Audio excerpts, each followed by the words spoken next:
Hey guys, for arithmetic today, I hope you were able to watch the Go Noodle video, skip count to 100. If you didn't, stop this video, go back and watch and sing along with them. It's very important that you practice your skip counting because it's what's gonna help you the most as we continue to move forward with multiplication and division. Today we're gonna do something a little bit different in arithmetic, not multiplication or division. You will have multiplication on your worksheet, but that's not our lesson for today. Our lesson for today actually has to do with measurement. So, for example, I have this box of butter. If I wanted to know how much butter was in here, would I use a ruler? No, I wouldn't use a ruler. Would I pour it into a milk jug and measure it as a gallon or a half gallon? No, I want to measure the weight. So I would use a scale to measure how much it weighs. So lucky for me, on the box, it actually tells me how much this weighs. A lot of packaging that we get at the store can tell you how much an item weighs. This one is 1 pound, which we learned in spelling. We write the word, pound. The abbreviation is actually LB. Period. And we learned that with our spelling list a little while ago. Now, you can see, usually we do abbreviations. It's a shorter way of writing that word, but there's no L or B in the word pound.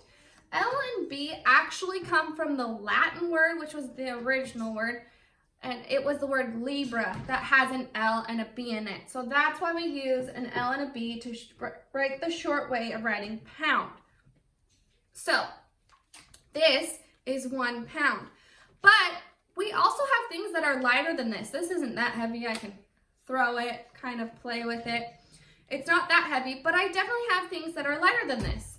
This marker is way lighter than that. If I want to measure how much this weighed, I would use the word ounces. Now, ounces, the abbreviation for that we also learned is OZ, period. Ounces are not very heavy, and actually, if you wanted to see how much 1 ounce is, not very heavy, you could find 5 nickels. 1, 2, 3, 4, 5. 5 nickels. Holding them in my hand, that's about 1 ounce. So it's not very heavy. Now, the tricky thing is it takes 16 ounces, so I'd have to have 16 stacks like this in order to weigh as much as 1 pound. Now, that would be a lot of nickels to be the same weight as this. So ounces don't weigh very much. They're very light. If you were going to measure how much you weigh, you would probably find out how many pounds plus ounces. At the doctor, they probably could tell you blank pounds and ounces.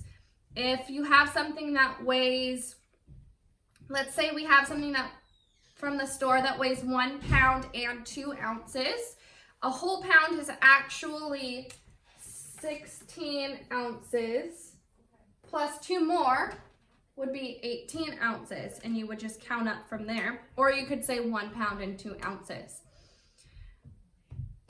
Pounds and ounces can be a little bit confusing, especially because we have ounces when we talk about liquid too, and they're different.